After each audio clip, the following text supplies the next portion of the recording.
Thank you, Luz. My name is Pieter Hart. I'm a shipbuilder.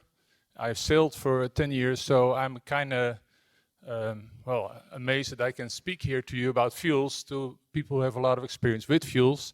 So, but I do it for more of a maritime perspective. And I do investigate fuels since 2008, and in the first instance it was especially about LNG, because LNG was the fuel to use as an alternative fuel.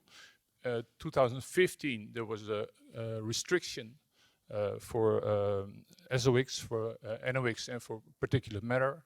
But soon after that, there was, of course, for the maritime, CO2 came into place. And we found out in the first 6-7 years, from 2008 till 2014, we found out that LNG is a good fuel.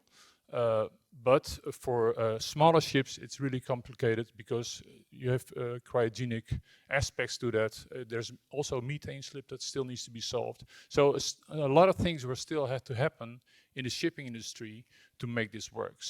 So what we did is we also said, well, we should also look to other alternatives. And in Sweden, they were trying out methanol.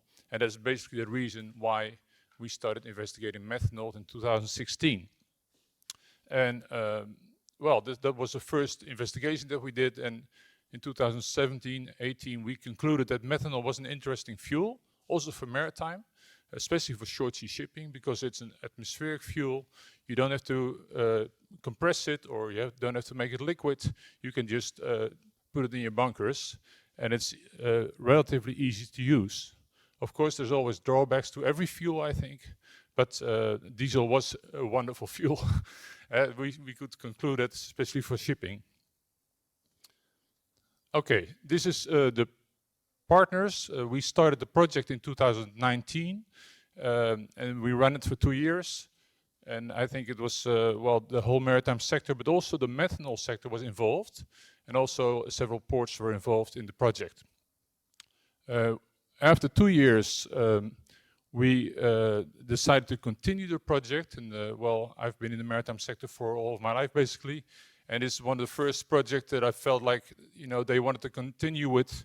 Well, we had like about 30 partners, but 28 partners wanted to continue with the project because they thought it was very interesting to investigate more about methanol as a fuel for maritime. So we had some interesting new entrants. Well, I don't want to mention everybody, but especially Maersk is, of course, interesting. They decided to invest in methanol ships. At first, there was one ship, a container vessel, and then it was became 8. So they are really investing in alternative fuels. And it's interesting because I think in 2020, I was invited to a conference in Denmark at Maersk, at the premises there. And they said, what we will do is we will investigate fuels up until 2030, and then we will make a decision. And it's amazing to see that now they are already investing. So within 2 years, they decided that the speed that they were trying to do the whole conversion was too slow, and they had to really speed up. And they are doing so. And I think that's an interesting thing to see. And I think that will happen more in the future, also with other companies. Well, I will just skip these things because I have 16 slides, and I think it's a little bit too much, maybe for 10 minutes. So, but we wanted to see how could methanol being used in the maritime sector, and you can see it in the slide pack later on.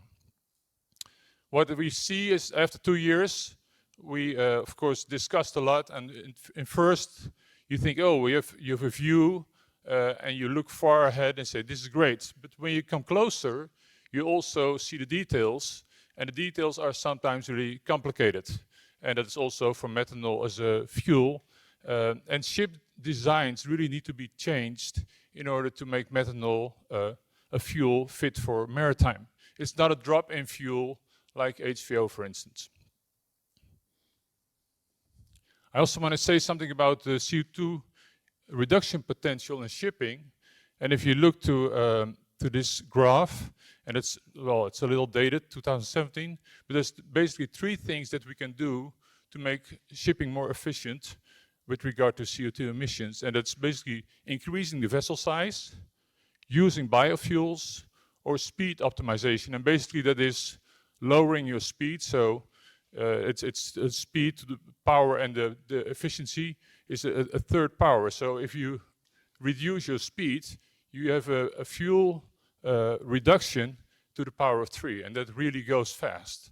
So if you reduce your speed, for instance, by from 12 to 10 knots, you will, well, maybe reduce 30-40% of your energy by lowering your speed. Oh, sorry, that's the wrong one. Well, I don't want to go into all the oil consumption worldwide because that's not my field of expertise, but what we see, if we look to marine bunkers and also the use of fuel in domestic waterways, we see it's up to 5% of all the fuel that's being used worldwide. And of course, we as Maritime, we have an enormous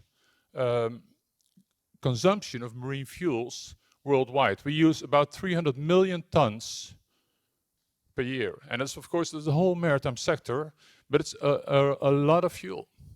And so I see here, and that's also in with methanol. We talk, of course, about pilot plants being started with 200,000 tons per year that provide methanol. But it's well, to be fair, if Maersk goes for bunkering for methanol one time with one big vessel, they will use the yearly capacity of one plant. And of course, also the methanol industry is looking at speeding up the production of the implementation of these plants, but it's about 5% is being projected for the next 5 years. So that means that it's not in the next 5 years, it's not one vessel that go for a trip for one time, but they might go for 2 times. So there's a lot of things going on for maritime to really decarbonize. Well, we can look at other fuels, of course, and I just want to mention that. The red ones are, of course, the fossil fuels, and the green ones are the alternatives. But make sure that all these green alternatives, possibly green alternatives, they already have a market. So everything that we want to let it grow bigger needs to be invested in. And one of the big tricky things, I think, and I talked with Kloos about it last week, I said, yeah, if we go with regulations so fast that the ones who are investing into these new facilities will know by now that in 2030 they already have to comply to other regulations and they will not be subsidized anymore. How can we do that? And I think we should try to match up all these things together, because otherwise we cannot, obtain our goals. Well, I will skip this one as well, but I want to say that we thought in 2030 we would start using e-fuels, but at the moment also in the maritime sector, there's a company in Sweden, it's called Liquid Wind. They use electricity from wind, but also, and they make hydrogen out of it together with wood chips, and they make their first e-fuels. They call that e-fuels. Of course, it's a matter of definition as well. If you look at methanol from the greenhouse gas emission perspective, we see that biomethanol and e-methanol, they have really a good perspective for the future. And then it's, of course, the greenhouse gases is not only CO2, but it's a little bit more. But it's also important to note. Well, we did 6 case studies in the first project. So we did a dredger, we did a naval vessel, 2 port vessels, but also short sea shipping and a cable layer. And what we found out is for all these vessels, there were a lot of things that were not working properly. So what we see is also from the production side, what we're talking about here mainly, it's important to have a quick start, but also from the industry side itself, the shipping or the maritime industry, it really takes time to convince also these classification societies that were already mentioned, to convince them to implement rules, because they only do something that has been developed yet. So whatever the first pilot, they will use their old rules. The second pilot, they will use their old rules. And then the third and the fourth, then they think, okay, we need to start developing. And it takes easily 5 years to get new rules into place as well. So that's really a struggle that we're facing as well, together with the industry. Well, recommendations. I don't want to go into all of them, but I think one of the most important things, that what I already mentioned, is that for the governments to make a stable policy for the long term is really important to make this happen. Otherwise, probably the maritime industry they want to decarbonize, but if they cannot make their business case, they will not succeed.